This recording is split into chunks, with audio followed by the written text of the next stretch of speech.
Thank you for joining us for this Year in Review episode of Encounter. I'm your host, Sarah Walker, standing in for Jessica Garcia.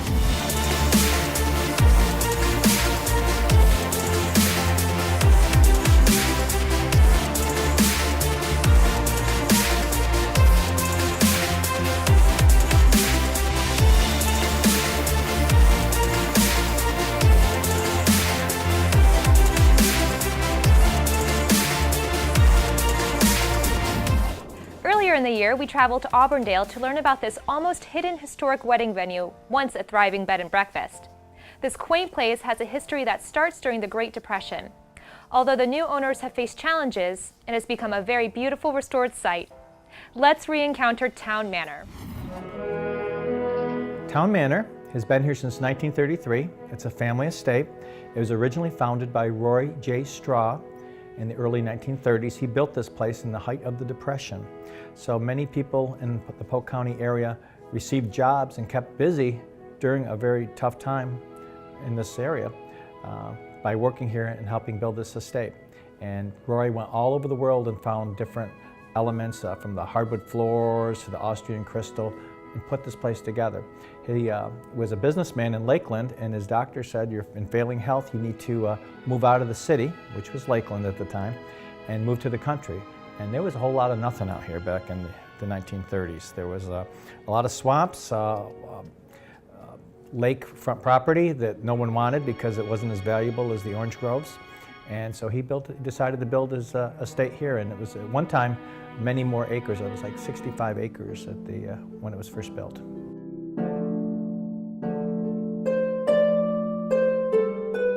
My wife and I are originally from upstate New York, and we moved here after college and started our family. I worked for 20 years for Disney as a producer, and my wife held her own business here. And one day she was driving in the area and was looking for an antique shop and happened to turn around in the driveway of this place. And it's a big old house up on a hill. And she said, "Wow, that would make a really wonderful bed and breakfast," because we had been toying with the idea of opening a bed and breakfast. And we had just built our dream home in Celebration and just had moved in, and it's like I was not ready to be taking on a big project like this because this house needed a lot of work. It had good bones, but it needed a lot of work. But when my wife said we're moving, we said okay. So me and the two kids and the dog, we all moved out here to Polk County, to Auburndale, which I had never heard of. I'd never been here before. And to go back to the antique thing, when my wife was looking for the antique shop and she turned around in this driveway, she said that would be a great bed and breakfast. And she looked in the window and saw that they had a for sale sign. I said, "Oh my God, this is fortuitous. We need to be moving here."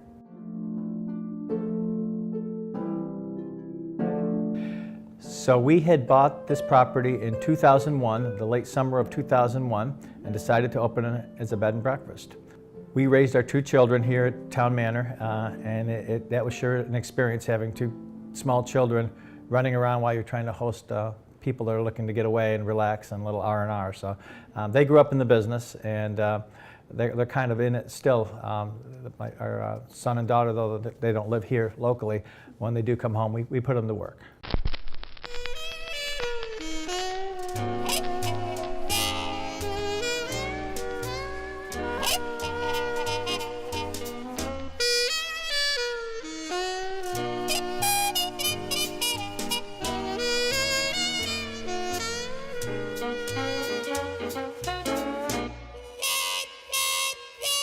This is where we receive our gifts today, and now being a bed and breakfast, it's no longer just a family estate. It's stepping back in time for sure in here. Sure. I see that it's got all of the exposed brick. Yes. Is that all the original? Yeah. And exactly. Big, beautiful open windows with the sunlight. And at night the fountain is lit, so you can sit here and watch the fountain. Sure, that's beautiful to yeah. look at. Sure. This is a very relaxing room.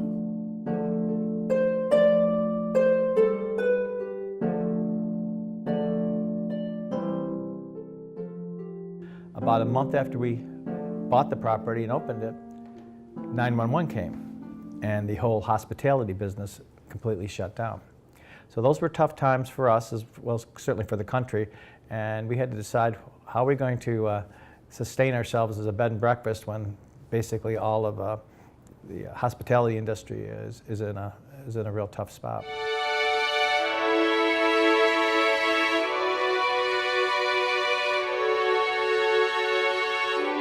So when we purchased this property, we always in the back of our mind thought this would be a great wedding venue. It's on the lake, it's historical. They're not building historical properties on the lake anymore. And we thought this would be a wonderful property for that kind of thing. And doing it all inclusive, doing everything for the client, we thought would be a wonderful plus for our business. So we started small, started working really small. Our first wedding, we didn't even have a gazebo for a couple to get married in. And we sold the wedding and then said, okay, now where are they going to get married? Uh-oh, where are they going to get married? Well, we got some big 150-year-old oak trees here. Let's get them married under that. And that's how we started out. And eventually we kept adding and enhancing the property throughout the years.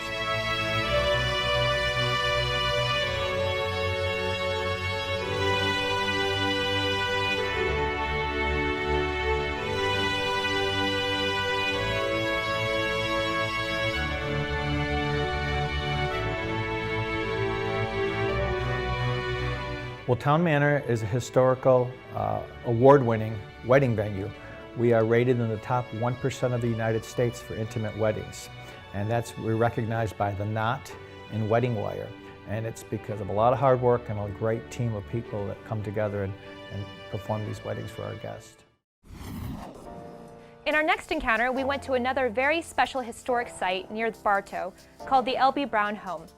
This fantastic restored home was built in the late 1800s and has with it at the center of it all an inspiring story. The home's builder, Lawrence Bernard Brown, was a former slave who overcame the odds.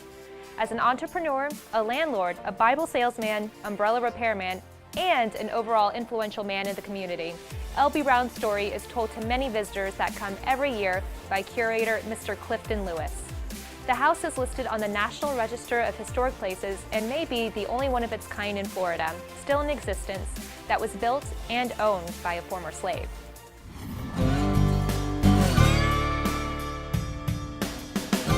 L.B. Brown was born in 1856, and Florida became a state in 1845. So he was born at about the time Florida developed as a state. He grew up during a period of Reconstruction. He had been a slave. He became freed in 1865. And upon gaining his freedom, L.B. Brown never looked back.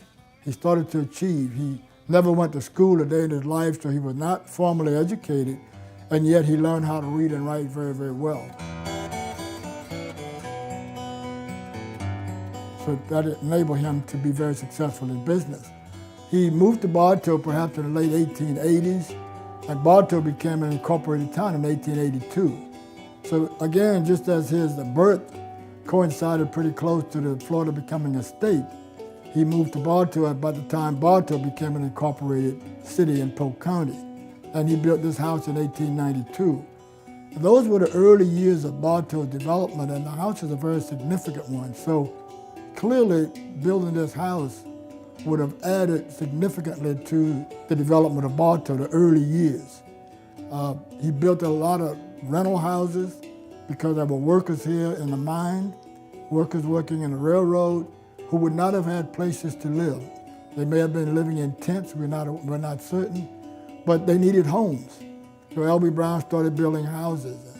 So he was one of those old pioneers who was right at the cutting edge of the development of the state of Florida, Polk County, and Bartow. From time to time, he would do a rent to own. If he encountered a good renter who paid him well, it was not beyond him to help the person become a homeowner by converting the rent into a mortgage. And his businesses fed a lot of the other businesses downtown because he had to buy a lot of materials from the businesses and so forth. He was very, very active. He loaned money to people in need. I would venture to say he probably was what you might call the go-to man in his community. You would go to him if you needed favors, if you needed to borrow money, if you needed advice. Because not only was he a big man in terms of being an entrepreneur, a successful entrepreneur, but he was physically very big. L.B. Brown was about 6'3", a very muscular big man, and so people looked up to him. Although he was a big man, I understand from people who knew him, he was very soft-spoken, chose his words carefully, spoke deliberately. Other part of his legacy is that Brown left deep footprints. A lot of accomplished individuals, a lot of pioneers, we hear stories about that amounts to anecdotes. Brown's story is not just an anecdote, it's well documented. We could go down to the county courthouse and find records of his business dealings, the houses that he owned. We could look at his ledger books. We could look at old newspaper articles all the way up to Jacksonville that wrote articles about L.B. Brown. And so it reminds me of Henry Wadsworth's poem that said, "Footprints on the sands of time." Brown left very, very deep footprints that helps us to bring the community together, to unite the community. People can come here and learn about Florida's history and not feel intimidated. And I think that's a real, real endearing legacy.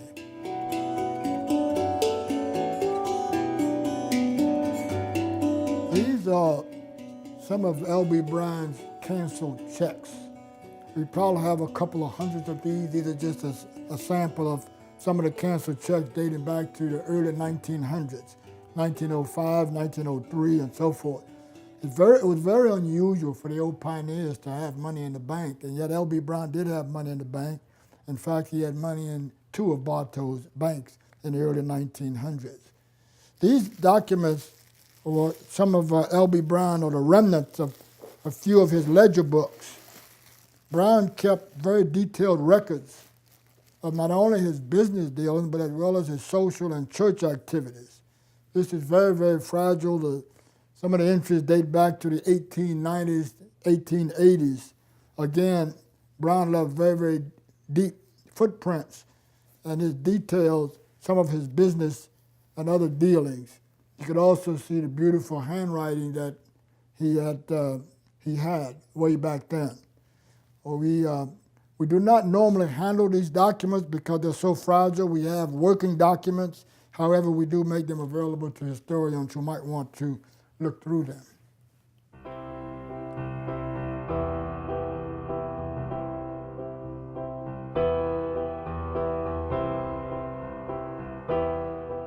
During his lifetime, L.B. Brown was involved in a number of different activities, one of which he was most proud of was that he was a Bible salesman. He was a very pious, a very devout Christian man, and he sold Bibles, and he always mentioned that was his main vocation.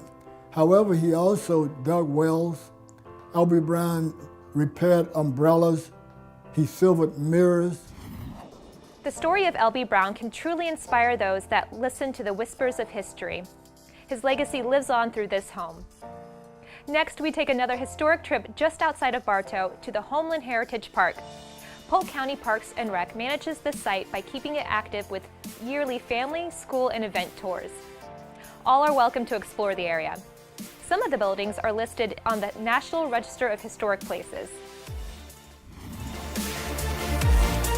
Homeland Heritage Park has been around since 1985. The park opened up with the only building at that time was the building we're in, which was the schoolhouse. And throughout the years, they added more and more buildings just to help preserve them and teach, different people, the school kids and everybody about the history of Polk County and the buildings themselves.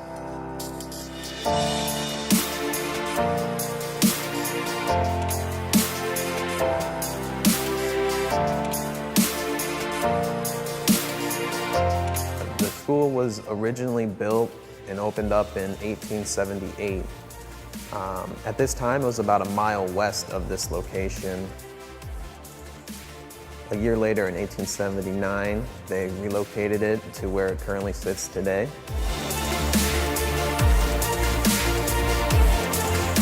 It is currently on the National Register of Historical Places in Polk County. It is the oldest existing public school building in Polk County. When the school first opened up, it was just the room right behind me. They had 5 students and 1 teacher.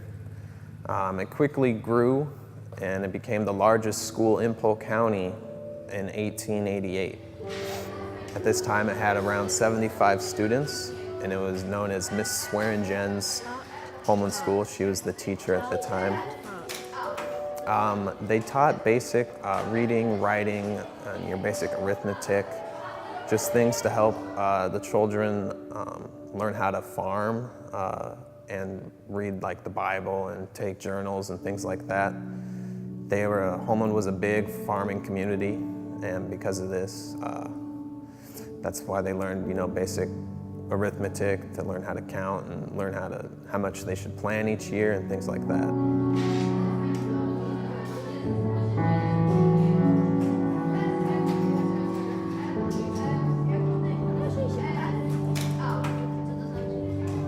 Located inside the schoolhouse, we have the Homeland School Bell.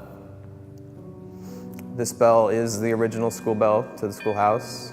It was manufactured all the way up in Michigan, and it cost $7.84 to make and deliver down here. The Homeland Schoolhouse, as I mentioned before, it had just one room when it was first built, and as the population of Homeland and the schoolhouse itself grew, they had to add more and more rooms. So they added 4 rooms throughout the history of the building. In 1888, in 1910, in 1919, and in 1922. The Homeland Schoolhouse taught 1st through 8th grade, all the way up until 1956 when it closed due to a dwindling pupil population and phosphate mining in the area.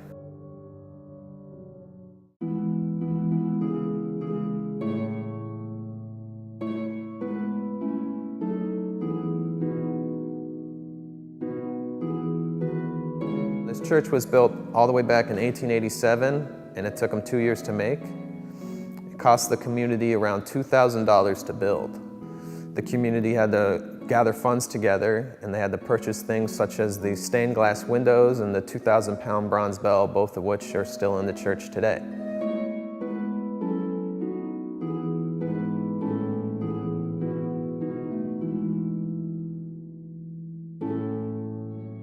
The church had congregations all the way up until 1970.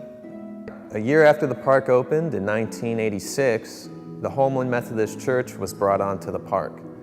Now, this church wasn't originally located where it is today. It was just south of the park across the street. It is marked today by you can see a rose bed. That's where the church originally was located.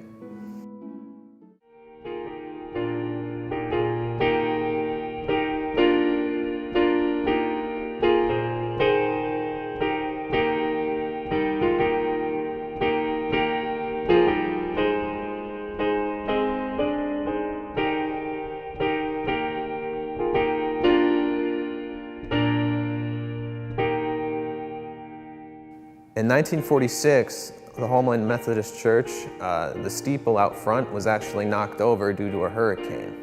Now, this wasn't repaired back to its original height all the way until 1990, when the building was already on the park. Amazing grace, how sweet the sound. Today, the Homeland Methodist Church is used for things such as weddings, and during our special events, we have, that's where our live musical performances take place. Like me, I once was alone. Now we are going to take a turn to ride through Polk County, and our next highlight was cycling in Polk. Catch the trail with turns, jumps, and climbs not common in the area at Loyce Harp Park. Take the open road with a local bike group and get healthy while experiencing Polk's natural environment.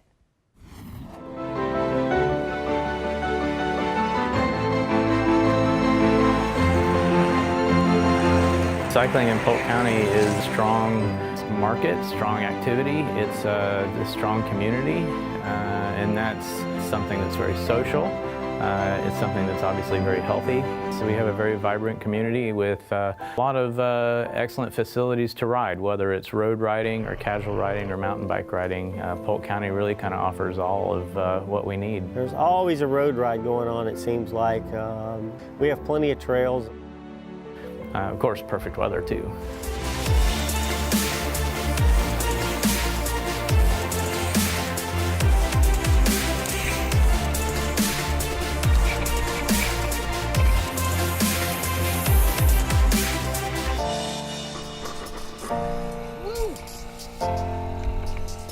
Park, Loyshart Park has about 13 miles of trail roughly. New trails being built all the time. Obviously county-owned park. A lot of avid riders out here, a lot of beginner riders out here. We're lucky to have it. Great place to come to. Dog park, kids parks, baseball fields, softball fields, soccer fields, and with more coming. Great place to be.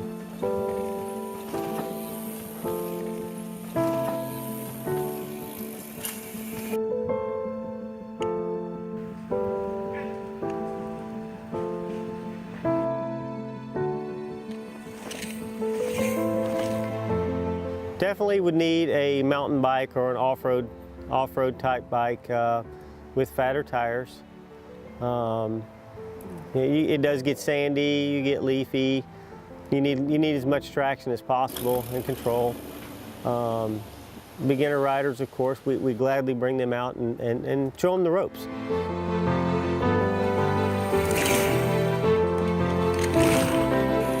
Mountain bikes, which are also very specific. They're designed for your jumps, your drops, and your technical mountain bike single track trails. And those have suspension, they have fatter tires, they have stronger frames and that type of thing that are suited toward handling the abuse of off-road. The gearing is such that it's designed to handle the rigors of off-road. This particular bike is a carbon fiber frame, so this is where you get into some of the nicer frame materials and or more expensive frame materials. Loyshart Park, it's a wonderful place for mountain bikers. Circle B and a Circle B Bar Reserve and the new Panther Trail, and that gives casual riders a nice place to go off-road. Neat things with those is the variety of wildlife that you'll see, whether it's birds, alligators aplenty, and even some bobcats and some more exotic wildlife just right here in our backyards.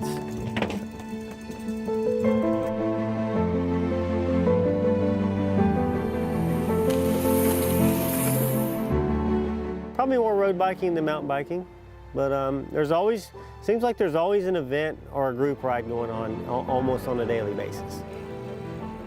We do a First Monday recovery ride, we call it, every month, where we ride around Lake Morton 6 or 7 times. Very, very casual pace, everybody sticks together, not fast.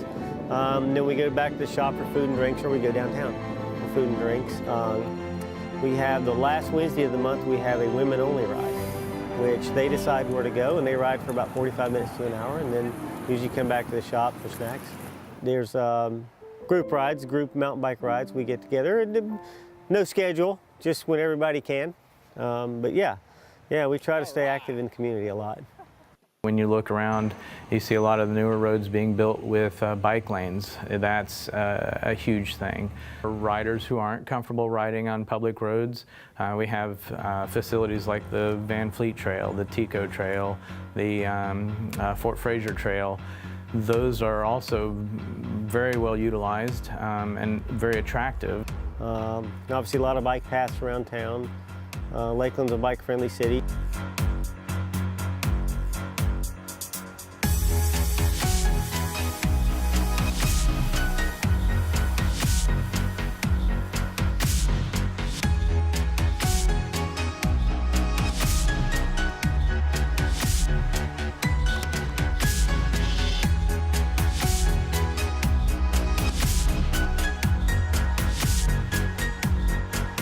For those that enjoy riding our regular highways, we have a lot of rural roads that are in wonderful shape and low traffic, and so it's very easy to get as little or as many miles as you want. So if you wanted to get go do a 100-mile ride, you can do that very easily. Whether it's the south side of the county or the north side of the county, we have a lot of wonderful, well-maintained and wide, perfect roads for road cycling. Polk County is definitely the place for bike riding. There are plenty of trails and bike shops to help along the way. Now let us take a trip over to Lakeland to encounter the new challenging and popular family-owned venue, the Lakeland Escape Room. The venue is STEM-focused and has a family group dynamic that is becoming one of the hottest game types around. Keep in mind, smartphones are not allowed during the experience, and group participation is inevitable, so get ready to connect with others without your technology.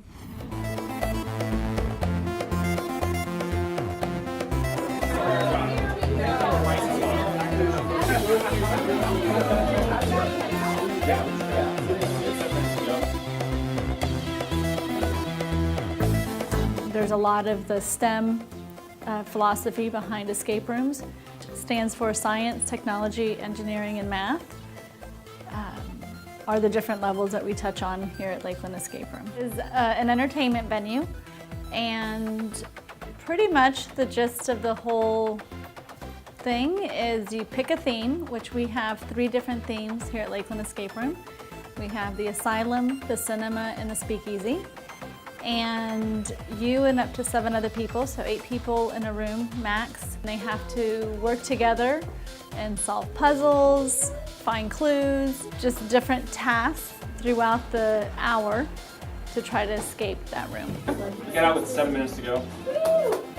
But she did say that the cinema one is much harder than The challenges of escape rooms for customers is that some of the tasks to be done in 60 minutes are quite challenging.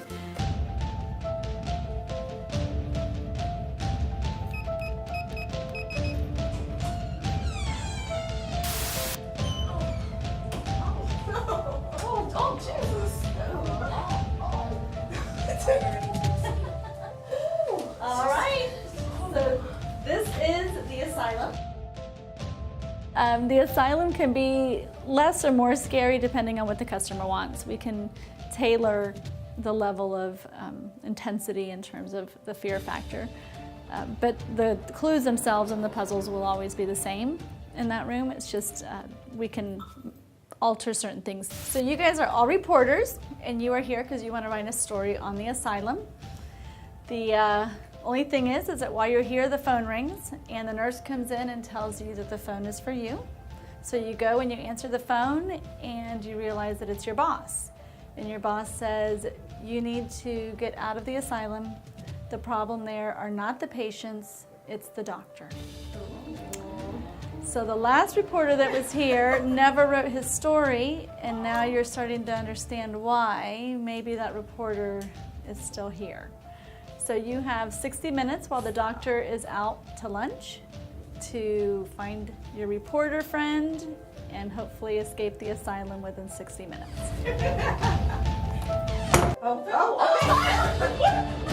We went to the asylum, which is like the psychiatric ward of the escape room, and it was quite exhilarating. Really great experience. I was quite impressed with how the rooms were coordinated with so much STEM. There was so much science and technology and medicine. But it's glued down. We had to do multiple math problems, which you don't ever do in day-to-day life without a calculator or something right there. So that was challenging. I enjoyed it more. I was more scared and I don't know, this one, and the ones in Orlando, they kind of guide you because there's stickers for clues. This one, you just have to figure it out all on your own. If somebody asks us to tone it down or they don't want to be scared, then we just stop scaring them and let them do the escape room the way it is. But most people like it. You'd be surprised. There'll be somebody in there.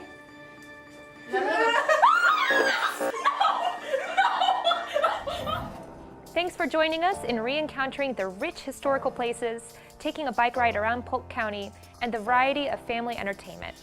If you're a resident, it's all here in your own backyard. And if you're a visitor, I'm sure you'll find something worthwhile to experience at any of these sites. For more information on these sites, look for it on the next screen and have a great Polk encounter.